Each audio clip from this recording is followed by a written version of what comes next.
누가복음 5장 1절에서 11절 말씀, 마음을 집중하시고 함께 읽어보겠습니다. 무리가 몰려와서 하나님의 말씀을 들을새 예수는 게네사렛 호숫가에 서서 호숫가에 배 두 척이 있는 것을 보시니 어부들은 배에서 나와서 그물을 씻는지라. 예수께서 한 배에 오르시니 그 배는 시몬의 배라.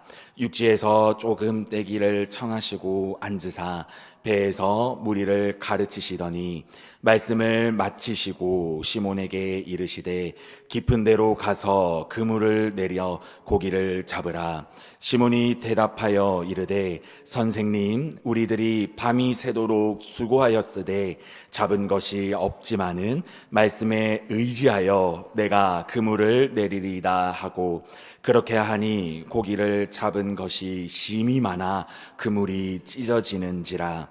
이에 다른 배에 있는 동무들에게 손짓하여 와서 도와달라 하니 그들이 와서 두 배의 채움에 잠기게 되었더라. 시몬 베드로가 이를 보고 예수의 무릎 아래에 엎드려 이르되 주여, 나를 떠나소서, 나는 죄인이로소이다 하니, 이는 자기 및 자기와 함께 있는 모든 사람이 고기 잡힌 것으로 말미암아 놀라고 세베대의 아들로서 시몬의 동업자인 야고보와 요한도 놀랐음이라. 예수께서 시몬에게 이르시되 무서워하지 말라. 이제 후로는 내가 사람을 취하리라 하시니 그들이 배들을 육지에 대고 모든 것을 버려두고 예수를 따르니라. 아멘. 오늘 함께 은혜 나누실 말씀의 제목은 그럼에도 불구하고의 신앙, 그럼에도 불구하고의 신앙이라는 제목을 가지고요, 함께 우리 말씀의 은혜를 나누도록 하겠습니다. 사람이 살아가면서 느끼는 시간들, 그리고 이 지나간 시간들을 실제로 내가 겪거나 해보았다라는 의미를 가진 단어가 있습니다. 바로 경험이라는 단어입니다. 이 경험이라는 시간은 우리가 살아가면서 삶을 이겨낼 수 있는 힘을 가져다 주는 것이 바로 이 경험이라고 하는 것입니다. 그리고 각 사람들의 경험이 모이다 보면 이것이 수치화가 되고, 그리고 이것이 체계화가 되면서 현대사회를 살아감에 있어서 우리들에게 이 수많은 경험들이 지금 우리의 삶을 조금 더 윤택하고 조금 더 편하게 살아가는 만든 것이 바로 이 경험이라고 하는 것입니다. 그런데 이 우리가 삶을 편하게 살아가기 위하여서 이 경험이라는 것이 모였지만 이 경험이라고 하는 것에는 엄청난 허점이 하나 있습니다. 바로 이 경험이 수치화가 되고 이 경험들이 자연스레 쌓여감에 따라 가능성이 높은 것에는 우리가 마음을 놓고 평안하게 이것은 잘 되겠다라는 마음을 가지지만, 반대로 가능성이 낮은 것에는 우리가 일찌감치 희망조차 가지지 않는 안타까운 양면성을 가지게 하는 것이 바로 또 이게 경험이라고 하는 이 양면성입니다. 이것이 바로 경험이 가지는 한계이자 우리 신앙인으로서 주님이 주신 희망이 보이지 않게 만드는 허점 중에 하나입니다. 즉, 경험은 높은 가능성으로 우리를 지켜주지만 반대로 하나님이 주시는 이 새로운 희망, 새로운 말씀, 하나님께서 주시는 그 새로운 힘을 바라보지 못하게 만드는 것도 이 경험이라고 하는 양면성 중에 하나이지요. 이것이 단순히 우리만 그렇게 느끼는 걸까요? 아닙니다. 오늘 이 본문에서 베드로가 이 경험에 대한 부분들을 부딪히고 있습니다. 오늘 베드로가 그대로 잘 보여주는 본문이 바로 오늘 이 본문의 말씀입니다. 오늘 본문은요, 예수님이 첫 제자들을 부르심의 모습을 담고 있습니다. 특별히 오늘 본문인 누가복음은 예수님을 만나면서 생기는 이 베드로의 심경이 왔다 갔다 하는 것을 우리가 볼 수 있는데, 오늘 이 베드로의 마음을 우리가 좀 살펴보면서 주님이 베드로에게 주셨던 희망, 세상이 줄 수 없는 그 희망을 오늘 예배를 드리는 저와 우리 모든 성도님들에게도 하나님께서 허락하여 주심을 믿고 오늘 우리가 이 예배 가운데 하나님 앞에 나아가는 저와 우리 모든 성도님들이 되시기를 예수님의 이름으로 간절히 소망합니다. 예수님께서는요, 당시에 돌아다니시면서 말씀을 전하시고 계셨습니다. 그리고 예수님 시선에 한 배가 보이게 됩니다. 그 배의 주인은 바로 베드로였었던 시몬의 배였었죠. 당시에 베드로는 그의 형제인 안드레와 그리고 세베대의 아들들인 야고보와 요한이 함께 있었음을 오늘 이 말씀과 그리고 다른 복음서를 통해서 우리가 유추해 볼 수 있는데, 이들 모두가 밤새도록 물고기를 잡으려고 애썼지만 모두 허탕을 치고 난 뒤에 예수님을 발견하고 또 예수님과 대화를 하게 됩니다. 이들에게 이 밤 시간이라고 하는 것은요, 그냥 시간이 아니었습니다. 이들에게 이 밤의 시간은요, 기회의 시간이었습니다. 그리고 기회를 잡아야 하는 시간이었습니다. 밤 시간은요, 기회가 나에게 올 수밖에 없는 경험의 시간이었기 때문에 이들에게 있어서는요, 이 밤의 시간은 무조건 성취할 수밖에 없는, 성공할 수밖에 없는 시간이 바로 이들에게 있어서 이 밤의 시간이었습니다. 이들에게 있어서 밤의 시간은 왜 기회였을까요? 그들은요, 우리가 잘 알고 있듯이 어부였습니다. 이들에게는 물고기가 언제 잡힐지, 물고기가 어느 동선을 왔다 갔다 할지 너무나 잘 알고 있는 사람들이었습니다. 그리고 이들은요, 개인적으로 본인들의 배를 소유한 사람들이었으며 물고기로 소득을 나름 올릴 수 있는 사람들이었습니다. 그래서 현대사회의 생각으로 우리가 어부라고 생각을 하며 이들을 바라보게 되면, 이들은 당대에 참 전한 사람들이었구나, 그저 좀 최하층민이었구나 라고 생각할 수 있지만, 당시의 역사서들을 살펴보게 되면 이 어부라고 하는 직업의 위치는 최하층민이 절대 아니었다라는 것을 우리가 알 수 있습니다. 오히려 이들은요, 아무나 가지지 못하는 물고기를 잡는 그 장인 기술이 있었으며 개인 배가 있을 정도로 이들은 어느 정도의 재정을 가지고 있었고요, 경험이 있었기에 충분히 그 자리에서도 이 어부의 일을 하면서 물고기를 잡고 팔면서 이들은 이들의 삶을 연결시키면서 잘 먹고 잘 살 수 있는 위치가 이 당시의 어부의 위치였습니다. 그리고 그것뿐만이 아니라 그들이 쓰는 그물에도 우리가 오늘 좀 주목해 볼까 합니다. 그들이 쓰던 그물, 이 그물도요, 그들의 경험에 의해 만들어진 그물이었다라고 합니다. 역사학자 비빈이라고 하는 사람이 당시 이 이스라엘 사람들이 쓰고 있던 이 그물에 대해서, 당시에 이 이스라엘 사람들이 쓰고 있는 그물은 삼중으로 체크가 되어 있었던 그물이었다라고 설명합니다. 그리고 그 그물은 린넨, 우리가 현재 잘 사용하고 있는 그 속옷으로 사용하고 있는 이 린넨 소재로 만들어졌는데, 그런데 이 소재가 당시에 물고기들에게는 이 해가 떠 있을 때는 눈에 잘 보일 정도로 굉장히 눈에 띄었던 소재라고 합니다. 그래서 이 어부들은 그것을 잘 알고 있었기 때문에 당시에 해가 떴을 때 물고기를 잡으러 가지 않고 낮에는 그 물고기들이 잘 그 자리에 돌아다니게 놔두었다가 밤에 보이지 않을 때에 그 삼중 그물을 가지고 이 물고기를 잡았다라는 것을 우리가 오늘 말씀을 통해서 유추해 볼 수 있습니다. 이와 같이 이들에게요, 이 밤은 물고기를 잡으러 가는 것은 이들에게 시간적으로나 그리고 그들이 가지고 있는 기술로나, 그리고 그들이 가지고 있던 도구로나 모두 그들의 경험에 의해서 나온 것들이었으며, 이 경험이요 지금 모두 총집합해 있었기 때문에 이 밤 시간은 이들에게 있어서 성공할 수밖에 없었던, 그리고 성공해야만 했던 시간이다라는 것을 우리가 오늘 이 본문을 통해서 알 수 있다라는 것이죠. 그런데 이들은 어떻게 됐습니까? 그들의 계산은 다 틀리게 됩니다. 그들의 계산이 실패로 돌아가게 됩니다. 이 실패로 돌아갔을 때 그들의 마음은 어땠을까요?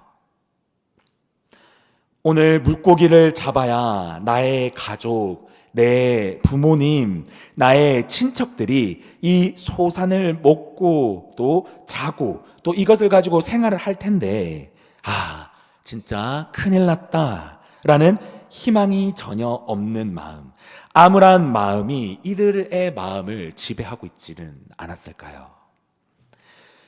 그렇기 때문에 분위기가 좋지 않은 상황, 사실상 최악의 상황인 이 상황 가운데 배 안에는 정적이 흐르는 그 상황에 어떠한 한 청년이 그 배에 불쑥 올라타게 됩니다.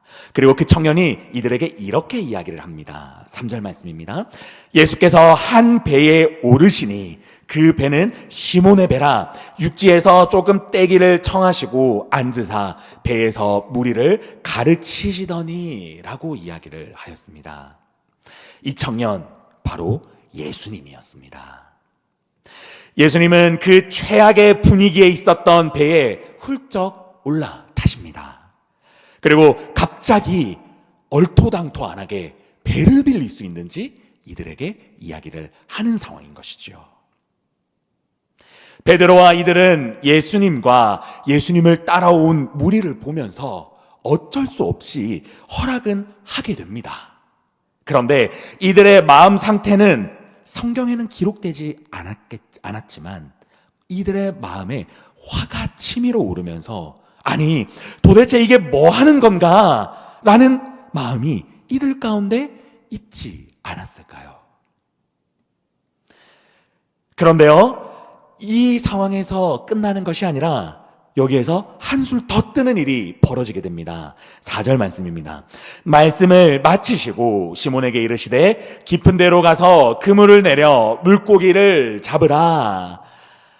말씀을 마치신 예수님께서 이 네 명에게 다가가게 됩니다. 분위기가 암울하고 각자 이야기를 하지 않고 그 삼중 그물을 씻고 있었던 그들에게 찾아가 예수님은 오늘 배를 빌려주셔서 고맙습니다. 이 지금 그물을 가지고 물고기를 잡으러 가십시오 라고 이야기를 하는 것이죠. 이 말을 들은 베드로의 마음 기뻤을까요? 지금 낮에 잡히지 않는 물고기 일부러 저녁까지 기다렸다가 잡아야 많이 잡히는 걸 너무나도 잘 알고 있는 나에게, 배 한 척도 없으면서 배를 가진 나에게, 어느 밤 시간에 언제 물고기가 나올 줄 아는 나에게 아무것도 모르면서 절대 잡히지 않는 이 대낮에 물고기를 잡으러 가라고? 베드로는 이 마음이 굴뚝같이 들었을 겁니다. 그리고 그 말을 하고 싶었을 겁니다. 그래도 예수님이 전하던 말씀을 베드로와 이들은 옆에서 그물을 씻으며 듣고 있었던 베드로였기에 그는요 마지못해 예수님의 이 말에 이렇게 이야기를 하게 되는 것이죠. 5절 말씀입니다. 시몬이 대답하여 이르되 선생님, 우리들이 밤이 새도록 수고하였으되 잡은 것이 없지만은 말씀에 의지하여 내가 그물을 내리리다 하고 라고 하면서 베드로는 예수님께 대답하였습니다. 선생님, 우리의 경험이 총집합이 되어 있었던 그 희망의 밤이 최악으로 바뀌었습니다. 그래서 지금 그 최악으로 바뀐 그 것을 우리가 지금 경험하고 있는데, 그럼에도 불구하고 당신의 그 생명의 말씀, 지금 무리들에게 하셨던 그 말씀, 내가 들어보니까 내가 그 말씀 의지 한번 해보겠습니다. 내가 그 말씀 들어보니까 힘이 나니 한번 당신의 그 말씀을 의지하고 내가 한번 나가보겠습니다. 라고 베드로는 어쩌면 희망이 찬 그런 고백보다는 마지못해 예수님의 그 말씀을 듣고 나갔지 않았을까요? 베드로의 이 고백, 예수님을 충만하게 믿어서 한 고백 절대 아닙니다. 베드로의 이 고백은요, 절망의 한가운데 있던 자가 마지막 희망을 붙드는 마음이었을 것이고, 기대감이 없는 절망 속에서의 순종이었을 것입니다. 그런데 이 베드로의 순종에 어떻게 됩니까? 6절 7절 말씀입니다.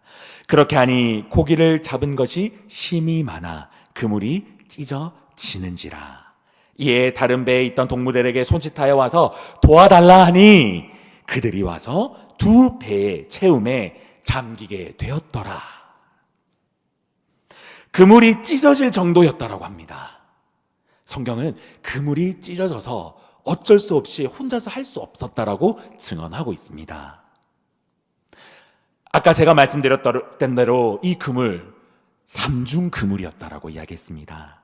이 그물이 삼중 그물이었기 때문에 일반 그물보다도 훨씬 튼튼한 그물망이었음에도 불구하고 찢어질 정도면 얼마나 많은 물고기가 잡혔을까요? 이 물고기가 잡히면서, 그리고 베드로가 혼자 이 물고기를 들어 올리지 못하며 옆에 있는 동무들을 부를 때의 그 마음, 물고기가 올라오면서 배가 깔아앉을 그 상황에서의 이 베드로의 마음 어땠을까요? 베드로가 단순히 그저 기뻐만 했을까요? 베드로는 물고기를 보면서 기뻤을 겁니다. 네, 베드로가 잡지 못했던 물고기가 많이 올라왔으니 베드로는 기뻤을 겁니다. 그런데 베드로의 이 좋은 마음 한가운데 베드로에게 이런 질문이 불쑥 이 베드로의 마음에 떠올랐을 겁니다. 나의 경험과 그리고 내가 했었던 모든 시간들이 지나면서 이 밤 시간은 성공할 수밖에 없었던 나의 경험의 총집합이었던 이 밤 시간에도 잡히지 않는 이 물고기를 어떻게 저분은 이 대낮에 인간의 경험으로는 할 수 없는, 인간의 경험으로는 잡힐 수 없는 시간대에 저분은 저 말에 이 물고기를 잡아 올릴 수 있었던 것인가? 저분은 과연 누군가? 저분은 누구길래 이런 놀라운 일을 하시는가? 그리고 내 경험만을 믿고 행동하고 생각하던 나는 어떤 존재인가? 라는 생각이 베드로 마음에 스쳤을 것입니다. 내 경험만이 전부가 아니구나. 내 경험으로 쌓아온 나의 삶과 내가 가지고 있는 이 모든 도구들이 나를 희망으로만 이끄는 것이 아니구나. 예수님이 나에게 말씀하여 주셨던 그 순간에도 내 경험만을 믿고 믿지 않았던 내 모습이 한없이 약하고 한없이 초라하구나 라는 것을 베드로는 그 물고기를 잡으면서 그 기쁨의 마음과 동시에 이 마음이 들었을 것입니다. 그랬기에요, 베드로는 물고기를 다 잡고 배에서 내리자마자 예수님께 박수를 치면서 예수님 감사합니다. 예수님께서 말씀하여 주신 그 물고기 잡아보니 많이 잡았습니다. 라는 말을 하지 않았습니다. 베드로의 마음 가운데 이 질문은요, 이 기쁨보다 더 크게 와 닿았던 것입니다. 그랬기에 베드로가 예수님을 보자마자 기뻤습니다라는 말이 아니라 바로 이런 고백을 할 수밖에 없었다라는 것이죠. 8절 말씀입니다. 시몬 베드로가 이를 보고 예수의 무릎 아래 엎드려 이르되 주여 나를 떠나소서 나는 죄인이로소이다 하니 라는 이야기를 예수님께 고백하게 되는 것이죠. 베드로는 누가 시키거나 이야기해줘서 예수님 앞에 이런 이야기를 하는 것이 아닙니다. 그의 마음이 이렇게 느낄 수밖에 없기 때문이었습니다. 그의 마음이요, 이 물고기, 많은 물고기를 보면서 기쁨이 충만해야 되는데, 기쁨이 충만함과 동시에 내가 누군가, 그리고 저 말씀을 하신 저 예수는 누군가 라는 그 질문 앞에 베드로는 사로잡히게 된 것이지요. 그리고 예수님 앞에 다가갈 때, 예수님을 만나러 갈 때 그 질문의 답이 베드로의 마음 가운데 그 답이 떠오르게 된 것이죠. 아, 저분이구나. 아, 나의 경험만으로 살았지만 나의 경험만으로는 아니구나. 나의 경험뿐만이 아니라 다른 것이 있구나. 그 다름의 희망 바로 저분이구나 라는 결론이 베드로의 마음 가운데 들게 된 것이지요. 그렇기 때문에 베드로의 고백, 주님 나는 죄인입니다. 베드로가 나는 어떤 존재인지 알게 됩니다. 주님 나를 떠나십시오. 나를 떠나주십시오 라는 그 이야기, 이 고백이 베드로가 가졌던 그 질문의 답을 예수님께 말씀하게 되는 것입니다. 주님은요, 이 귀한 고백을 하는 베드로에게 세상이 줄 수 없는 희망을 말씀하십니다. 세상은 꿈도 꾸지 못하는 희망을 말씀하십니다. 내가 사람을 낚는 어부가 되리라. 죽은 물고기만 잡은 어부였다라고 한다면 이제는 너는 사람을 살리는 자가 되리라. 세상은 너에게 이런 이야기를 하지 않고 그저 죽은 물고기의 그 경험을 통해서 이 경험으로 하루하루 살아가게끔 세상은 너에게 이야기를 하지만 나는 그 경험을 뛰어넘는, 경험에서 이야기하지 않는 희망을 너에게 주리라. 바로 사람을 살리는 자, 사람을 이끄는 자, 너를 통해서 사람을 세우는 자가 되리라 라는 희망을 예수님께서는요 베드로에게 말씀하셨던 것입니다. 우리 사랑하는 고항교회 성도님 여러분, 오늘 이 깊은 메시지를 통해서 주님은요 오늘 예배를 드리는 우리 모두에게 말씀하십니다. 우리가 믿는 경험, 우리가 생각하는 생각, 그리고 입으로는 기도는 하지만 여전히 믿지 못하고 있는 우리의 굳어져 있는 마음들, 이 모든 것들을 향해서 주님은요 오늘 우리들에게 다시 한 번 더 희망을 선포하고 계십니다. 그 모든 생각들, 이 모든 우리의 기도들 앞에 힘들더라도, 쉽지 않더라도, 앞이 캄캄하여서 기도할 힘이 나지 않더라도, 예배에 참석할 힘이 나지 않더라도, 그럼에도 불구하고 다시 한 번 더 말씀을 의지하고 다시 한 번 더 말씀을 하시는 주님을 바라보면서 다시 한 번 더 의지해보지 않겠니? 다시 한 번 더 주님을 바라보지 않겠니? 다시 한 번 더 힘을 내어서 이 자리를 박차고 나아가 보지 않겠니? 라는 주님의 그 희망이, 주님의 말씀이 오늘 우리들에게도 말씀하시고 계시다라는 것을 믿으시기 바랍니다. 주님께서는요 우리들에게 희망을 선포하십니다. 다시 한 번 더 우리들에게 희망을 선포하십니다. 경험을 의지하고 있던 나에게, 생각을 의지하고 있던 나에게, 세상에 그 돌아가는 법칙에 나의 생각과 나의 모든 가치관을 의지하고 있던 나에게 주님은요 그 세상이 이야기하고 있지 않는 희망을 우리들에게 말씀하십니다. 세상이 이야기하고 있지 않는 희망을 우리들에게 선포하십니다. 주님은요 이 선포에 우리를 초청하시고 계십니다. 오늘 주님은요 지쳐있는 우리의 마음을 너무나도 잘 알고 있습니다. 오늘 주님은요 어려워진 나의 마음 한 구석을 너무나도 잘 알고 계십니다.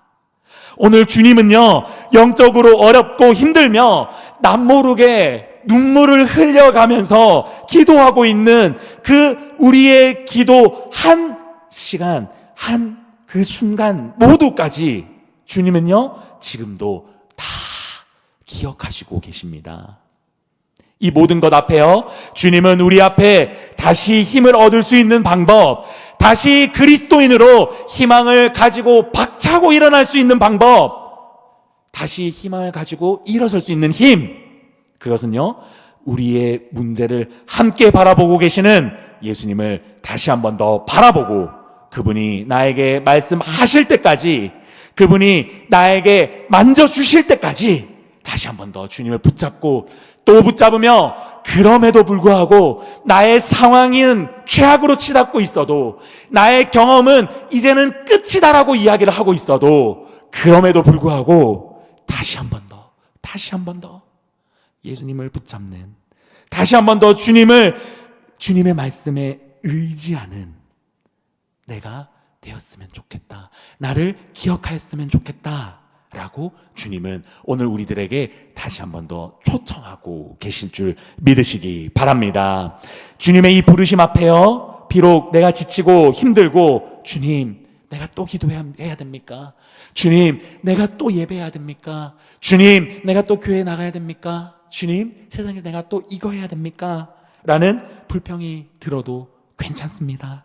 주님은요, 왜 우리를 다시 부르셨는지에 대해서 주님은 우리가 그 말씀에 순종하게 된다면 분명하게 보여주시고, 분명하게 우리가 왜 이 순종해야 되는지 말씀하여 주십니다.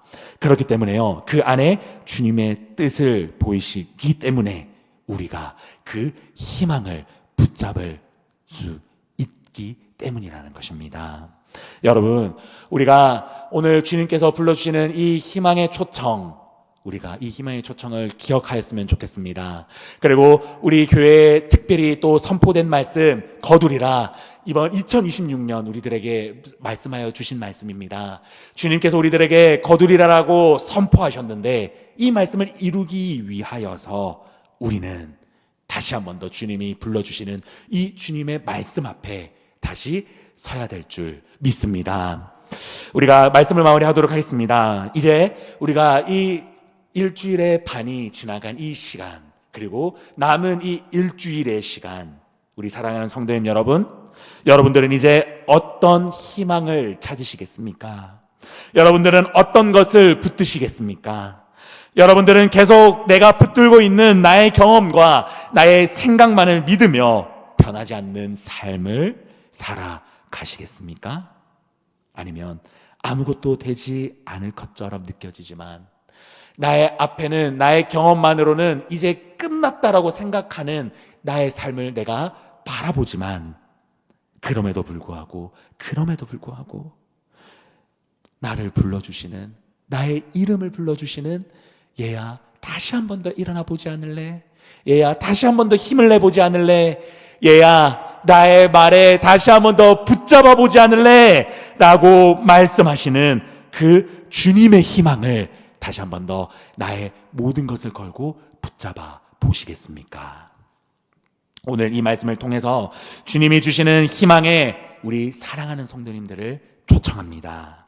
주님은 오늘 이 예배를 통해 나의 경험과 나의 생각을 잠시 접어두고, 그럼에도 불구하고의 이 신앙, 나의 삶, 나의 가정, 나의 자녀, 나의 이 모든 시간 속에 우리 앞에서 말씀하시는 그 주님 앞에 다시 한 번 더 진지하게 나아가기를 소망합니다. 그래서요, 오늘 이 말씀을 기억하여서 이 남은 일주일이요, 이 말씀을 이루어갈 수 있는, 그리고 이 남은 일주일이요, 나의 경험만으로만 끝나는 것이 아니라 나의 경험으로는 끝났다라고 생각하지만 그 경험에서 나오지 않는, 세상에서 이야기하지 않는 그 희망이 나에게 있다, 나의 마음 가운데 있다. 그것은 나의 한 마음 가운데 말씀하시는 나사렛 예수 그리스도다 라고 고백하며, 또 그 고백으로 승리할 수 있는 저와 우리 사랑하는 모든 성도님들이 되시기를 예수 그리스도 이름으로 간절히 소망합니다. 아멘.